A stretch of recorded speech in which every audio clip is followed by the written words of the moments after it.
जीतनी है तो कागजी अराफात से क्या होता है, हिम्मतें लड़ती हैं तादाद से क्या होता है। बीएसएफ यानी बॉर्डर सिक्योरिटी फोर्स, हिंदुस्तानी फौज का वो हिस्सा जो देश की सरहदों की सुरक्षा के लिए मुस्तैद है। कश्मीर से लेकर कन्याकुमारी तक, नॉर्थ ईस्ट से लेकर गुजरात और राजस्थान तक बीएसएफ के जवान मां भारती पर अपना सर्वस्व न्यौछावर करने के लिए तत्पर रहते हैं।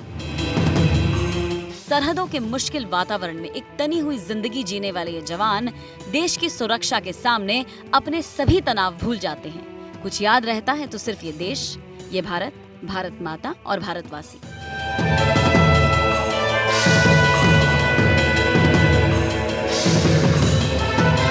बीएसएफ के इन्हीं जवानों के साथ थोड़ा वक्त गुजारने के लिए और उनसे बातचीत करने के लिए हमारी टीम पहुंच गई गुजरात के कच्छ में।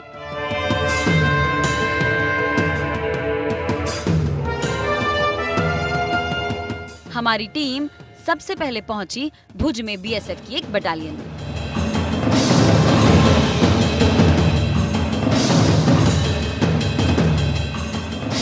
यहाँ बीएसएफ के जवानों ने हमारी टीम का शानदार स्वागत किया। जिस दिन हमारी टीम यहाँ पहुंची उस दिन बीएसएफ का 56वां स्थापना दिवस यानी रेजिंग डे था। हम आपको रेजिंग डे की तमाम तस्वीरें भी दिखाएंगे, लेकिन उससे पहले वो तस्वीरें देखिए जो आपके अंदर जोश भर देंगी।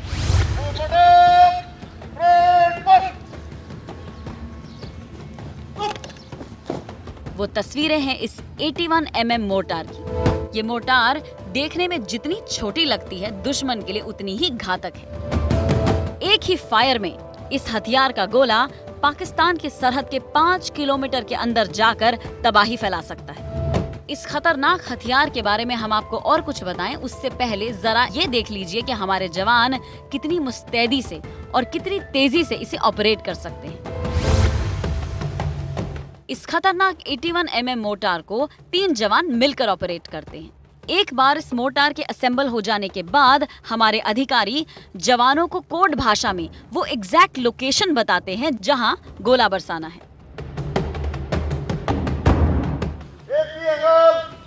3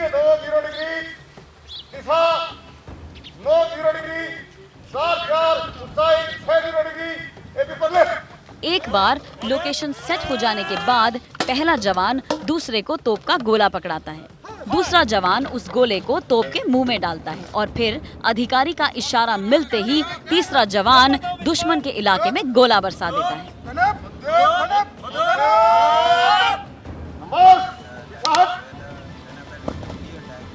हमारी इच्छा हुई कि इस हथियार के बारे में हम और जानकारी लें, इसीलिए हम पहुंच गए फायर कंट्रोलर अधिकारी चंद्रकांत के पास। चंद्रकांत जी, क्या ड्यूटी रहती है आपकी? मैं मैम 81 mm मोटर का फायर कंट्रोलर हूँ। फायर के ऊपर कंट्रोल करना मेरा काम है। तो ये 81 मोटार कैसे चलती है? इसका बेसिक पर्पस क्या है? इसका पर्पस ये है कि हम दुश्मन का सर दबा के रख सकते हैं, उसको एडवांस रोक सकते हैं और उसके जो भी मैगजीन या उसका कैंपस है उसको धराशायी कर सकते हैं। क्या इसकी रेंज है उसके बारे में हमें बताइए। मैम इसका रेंज 5200 मीटर है, कम से कम रेंज इसका 100 मीटर है। लगभग 5 किलोमीटर तक जा सकता है। जी मैम। और इसमें 3 प्रकार का लाइव एमिनिशन फायर किया जाता है, हाई एक्सप्लोजिव, स्मोक और इल्यूमिनेटिंग।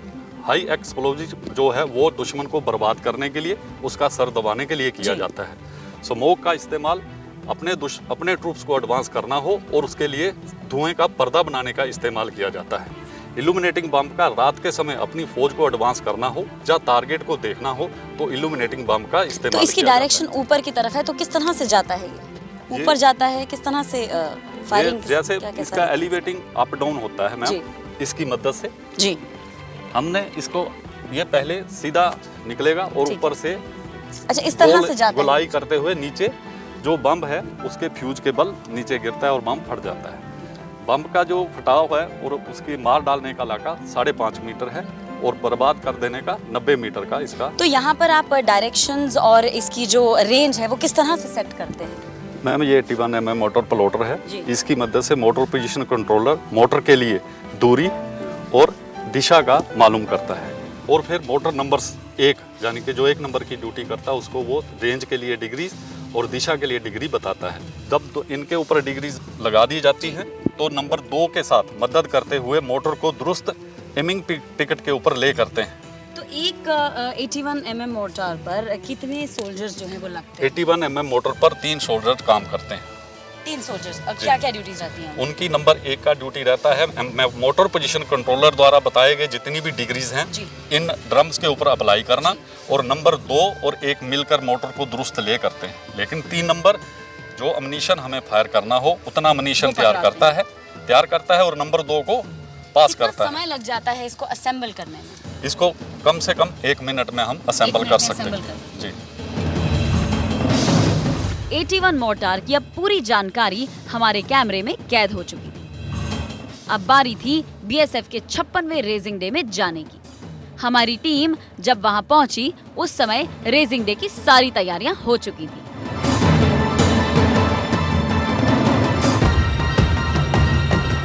और कुछ ही मिनटों में हम बीएसएफ के अधिकारियों के साथ दर्शक दीर्घा में मौजूद थे। धन्यवाद।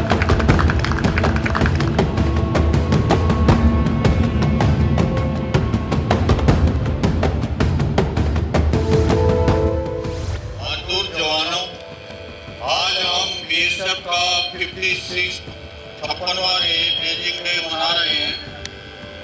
ये हमारे लिए बड़े गौरव की बात है कि बीएसएफ 1 दिसंबर 1965 जो 25 बटालियनों से शुरू हुई थी, आज 192 बटालियन हमारी हो गई और लगभग 6000 किलोमीटर से ज्यादा बॉर्डर को हम पूर्व और पश्चिम में देख रहे हैं। इसके बाद शुरू हुआ बीएसएफ के जवानों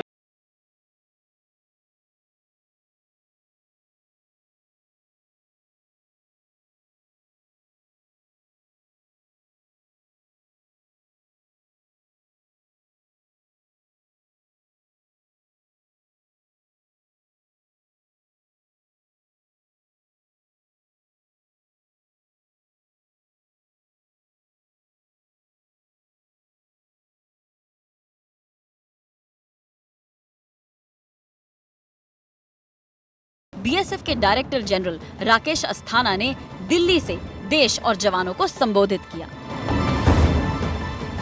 सीमा सुरक्षा बल और वीर प्रहरी राष्ट्र रक्षा और राष्ट्र निर्माण को अपना एकमात्र ध्येय मानकर कर्तव्यरत हैं। मैं सर्वप्रथम सीमा सुरक्षा बल के अमर शहीदों को सगर्व स्मरण कर अपने श्रद्धा सुमन अर्पित करता हूं, जिन्होंने कर्तव्य पथ पर अपना सर्वस्व न्यौछावर कर राष्ट्र रक्षा के दायित्व को निभाया और अमर हो गए।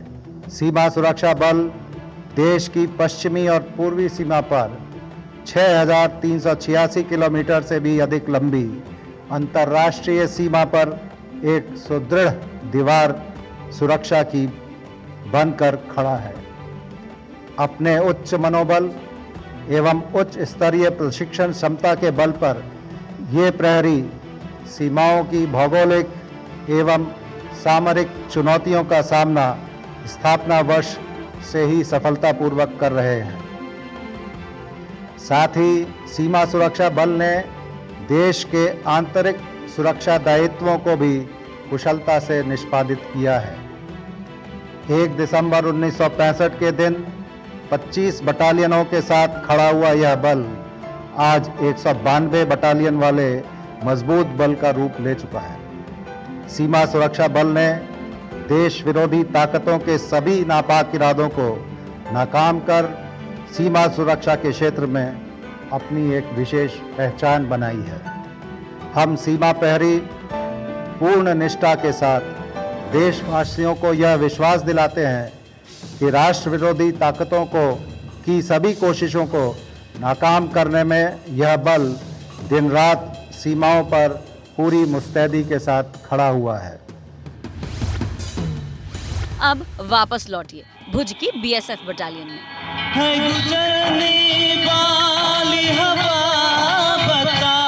मेरा इतना काम करेगी क्या, मेरे गाँव जा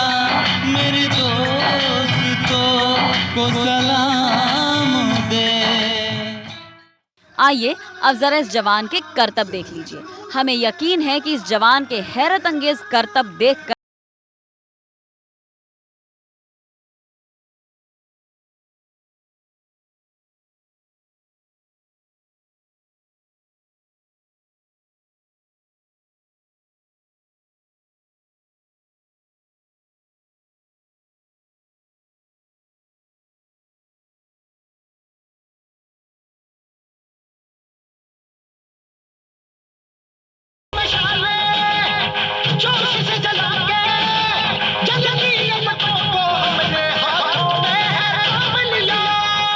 इस जवान के करतब देखकर हम भी हैरान हो गए। हम जानना चाहते थे कि इतनी बिजी दिनचर्या में भी बीएसएफ के जवान खुद को इतना फिट कैसे रख पाते हैं। संदीप जी, अभी हमने आपका ज़बरदस्त परफॉर्मेंस देखा 56th रेजिंग डे पर। तो आपका जो फिटनेस लेवल है वो तो बहुत ज़बरदस्त है। तो किस तरह से अचीव किया और किस तरह से मेंटेन और सस्टेन करते हैं इसे? एक्चुअली मैं जब से हम फोर्स को हमने ज्वाइन किया तो हमारा मतलब बेसिक ड्रिल होता है कि पहला इंपॉर्टेंस हम हरदम फिजिकल को देते हैं। और हमारी रेस का जो डेली रूटीन होता है उसमें डेली हम मॉर्निंग पीटी होता है, हमारा शाम को गेम होता है। तो जिस तरह हमारे यहाँ जो शेड्यूल बना हुआ है वो हमें बहुत हेल्प करना है। मेरे को ही नहीं, हमारे जितने जवान हैं सभी, हमारे जितने भी कलीग्स हैं सभी फिजिकल फिटनेस होने में हमारा एक प्रोसीजर बना हुआ है। अगर हम फिजिकल फिटनेस नहीं होंगे, अगर एक सोल्जर फिजिकल फिट नहीं होगा तो कैसे अपनी सीमाओं की रक्षा करेगा, कैसे अपने देशवासियों को कैसे भरोसा दिलाएगा कि आपकी सीमाएं सुरक्षित हाथों में। और हमारा एक कर्तव्य ये है, हमारा जो एक फोर्स का जो मोटो है, जीवन पर्यंत करते हुए। सभी परफॉर्मेंसेस के बाद अब बारी थी बड़ा खाना की। बड़ा खाना आपके लिए नया शब्द होगा। रेजिंग डे के दिन सामान्यतः बीएसएफ के जवान और अधिकारी एक साथ बैठकर खाना खाते हैं। इस रस्म को बड़ा खाना कहते हैं। हमारी टीम ने भी बीएसएफ के अधिकारियों और जवानों के साथ बड़ा खाना का आनंद लिया। और इन सब के बाद रेजिंग डे पर इन अद्भुत तस्वीरों को आप मिस नहीं कर सकते। ये वो तस्वीरें हैं जिन्हें देखना हर हिंदुस्तानी बड़े गर्व की बात समझता है। ये वो तस्वीरें हैं जिन्हें सोशल मीडिया पे वायरल होते देर नहीं लगती। ये तस्वीरें हैं जवानों के ग्रुप डांस की, जिसमें हमने भी हिस्सा लिया।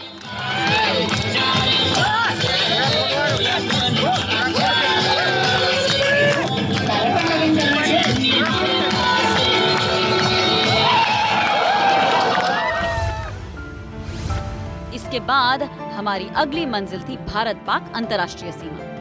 लेकिन वहां जाने से पहले बीएसएफ की इस बटालियन में अभी कुछ काम करना बाकी था, और वो काम था जवानों से बातचीत। हमने यहाँ कई जवानों से बातचीत की। उनकी बातें सुनकर आपको यकीन होगा कि देश प्रेम का जज्बा किस कदर इनकी रगों में लहू बनकर दौड़ता है। रूबिया जी, कब से हैं आप बीएसएफ में? जी, मुझे 8 वर्ष हो गया बीएसएफ में। अमूमन देखा गया कि महिलाएं इस तरह की जॉब में कम आती हैं, तो क्या सोचकर आप बीएसएफ में आई? जी, मेरी फैमिली बैकग्राउंड जो है वो बीएसएफ में है। मेरे पिताजी, मेरे भाई वो भी बीएसएफ में हैं, तो उनको देख के मुझे प्रेरणा मिलती थी कि मुझे भी बीएसएफ में जाना चाहिए। तो बचपन से सपना था आपका? था। मुझे पिताजी को देख के मुझे लगता था कि मुझे भी बीएसएफ में जाना चाहिए। तो फिर पढ़ाई के बाद मैंने फॉर्म ये फिलअप किया और मेरा सिलेक्शन हो गया। तो मुझे बहुत कैसा लगा? घर वालों को बहुत खुश हुए, सभी लोग बहुत खुश हुए, क्योंकि मेरी फैमिली में मैं एक लड़की, मैं बिहार से बिलोंग करती हूँ और मैंने बीएसएफ ज्वाइन किया, तो सब बहुत खुश हुए। शादी हो गई है आपकी? हाँ, मेरी शादी हो गई है। हस्बैंड भी बीएसएफ में है? नहीं, मेरे हस्बैंड इंजीनियर हैं और मैं बीएसएफ में। वो अलग। किस तरह से मैनेज करते हैं फिर? मतलब ड्यूटी और दोनों मैनेज हो जाता है। वो मेरी हेल्प करते हैं। हम दोनों एक दूसरे, जब मैं घर पे रहती हूँ, ड्यूटी पे रहती हूँ, तो वो देखते हैं, और जब वो रहते हैं तो मैं, तो हम दोनों मैनेज करके चलते हैं। तो हमें कोई प्रॉब्लम नहीं होती है। हमारे 2 बच्चे हैं, हम दोनों हर चीज़ मैनेज करके चलते हैं। हम फौजी इस देश के धड़कन है, हर दिल का हम प्यार माँ के तर्पण है, पूरा करने चले हर वचन साथियों, अब तुम्हारे हवाले वचन साथियों। जय हिंद। बहुत खूबसूरत। आप देश की तो धड़कन हैं, मगर दुश्मन की धड़कनें बंद करने वाले भी हैं। BSF, India's first line of defence, कैसा लगता है इसका हिस्सा होना? जी, धड़कनें तो रुकेगी क्योंकि हम, जैसे कि आपको पता है, फर्स्ट लाइन ऑफ डिफेंस, हम नज़दीक रहते हैं। कुछ ख़ास अपना कोई लाइफ का एक्सपीरियंस शेयर करना चाहेंगे हमारे साथ? सीआई ऑप्स में जब हमारी यूनिट उधमपुर डिस्ट्रिक्ट में थी, वहाँ पे हमारा मतलब मुठभेड़ हुआ था, उग्रवादियों के साथ। तो वहाँ पे मतलब आमने सामने मुठभेड़ हुआ था, तो उसमें हमने उग्रवादी भी मारे थे। तो कैसा लगता है जब मिलिटेंट उग्रवादी एकदम सामने खड़ा होता है, तो क्या फीलिंग आती है उस समय मन में? बस फीलिंग यही होती है कि कैसे भी करके हमको उनको ख़त्म करना है जो देश के द्रोही हैं। मतलब ड्यूटी एंड टू डेथ उस टाइम पे याद आता है, जीवन पर्यंत कर्तव्य, और मतलब अपना देश से उनको कैसे भी करके जो एक्सट्रीमिस्ट है उनको ख़त्म करना है। मैं देशवासियों को ये पैगाम देना चाहता हूं मीडिया के माध्यम से कि सीमा सुरक्षा बल हर समय प्रत्येक क्षण देशवासियों की सुरक्षा, देश की सीमा पर व देश के अंदर पनपने वाले देश विरोधी तत्वों को समाप्त करने के लिए, शक्तिहीन करने के लिए सीमा सुरक्षा बल तत्पर है, तटस्थ है। उस देश की सरहद को कोई छू नहीं सकता जिस देश की सरहद पर निगाहबान है आंखें। बेस कैंप से निकलने के बाद हमारी टीम फ्रंट लाइन के लिए रवाना हुई। फ्रंट लाइन यानी भारत और पाकिस्तान के बीच की इंटरनेशनल बाउंड्री। यहाँ इन तारों की उस तरफ पाकिस्तान की सरजमीन है। ये जो सफेद रंग का बॉर्डर पिलर आप देख रहे हैं, इसके उस पार पाकिस्तान है और मैं हूँ इस समय कच्छ गुजरात में इंडिया पाकिस्तान के बॉर्डर पर। ये एक इंटरनेशनल बॉर्डर है इंडिया और पाकिस्तान के बीच, और आप खुद ही अंदाज़ा लगा सकते हैं कि क्या स्ट्रैटेजिक इंपॉर्टेंस है इस जगह की, कितना संवेदनशील इलाका है और कितने हाई सिक्योरिटी की यहाँ ज़रूरत है।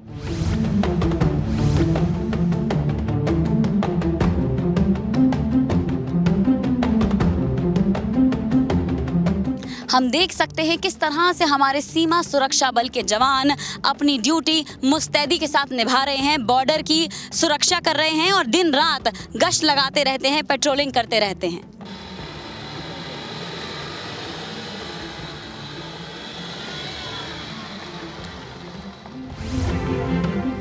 इस आईबी यानी इंटरनेशनल बॉर्डर पर 24 घंटे जवान गश्त करते रहते हैं। इसे एरिया डोमिनेशन पेट्रोलिंग कहते हैं।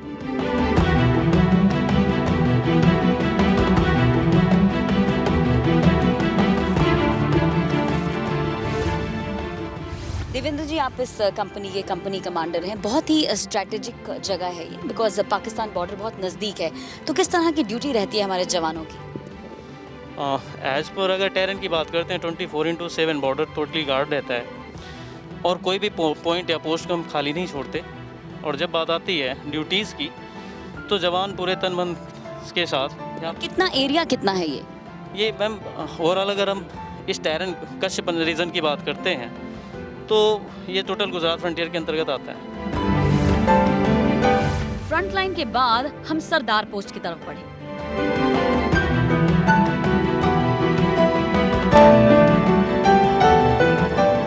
सरदार पोस्ट की सुरक्षा का जिम्मा अब बॉर्डर सिक्योरिटी फोर्स यानी कि बीएसएफ के हाथों में है। 1965 की लड़ाई में सरदार पोस्ट की सुरक्षा की जिम्मेदारी सीआरपीएफ के हाथों में थी और उस लड़ाई में सीआरपीएफ के जवानों ने जो अद्भुत शौर्य दिखाया था उसे जानकर आप भी हैरान रह जाएंगे। ये है सरदार पोस्ट। इस स्थान पर दिनांक 9 अप्रैल 1965 की सुबह को 3 बजे पाकिस्तान की एक पूरी ब्रिगेड, जिसकी नफरी 3500 की थी, ने अपनी पूरी ताकत के साथ सरदार और टॉक पोस्ट पर हमला कर दिया, जिसकी सुरक्षा के लिए सीआरपीएफ की 2वीं बटालियन की कंपनी तैनात थी। सीआरपीएफ के वीर बहादुर जवानों ने पाकिस्तानी सेना की ब्रिगेड के हमले को 15 घंटे तक बहादुरी के साथ लड़ते हुए दुश्मनों को पराजित किया। इस युद्ध में पाकिस्तान सेना के 34 जवान मारे गए और 4 को जीवित पकड़ लिया गया। इस कार्यवाही में सीआरपीएफ के 6 जवान शहीद हुए और 19 पाकिस्तानी सेना द्वारा बंधक बनाए गए। बल के जवानों की अभूतपूर्व वीरता और साहस की सभी ओर प्रशंसा होने लगी।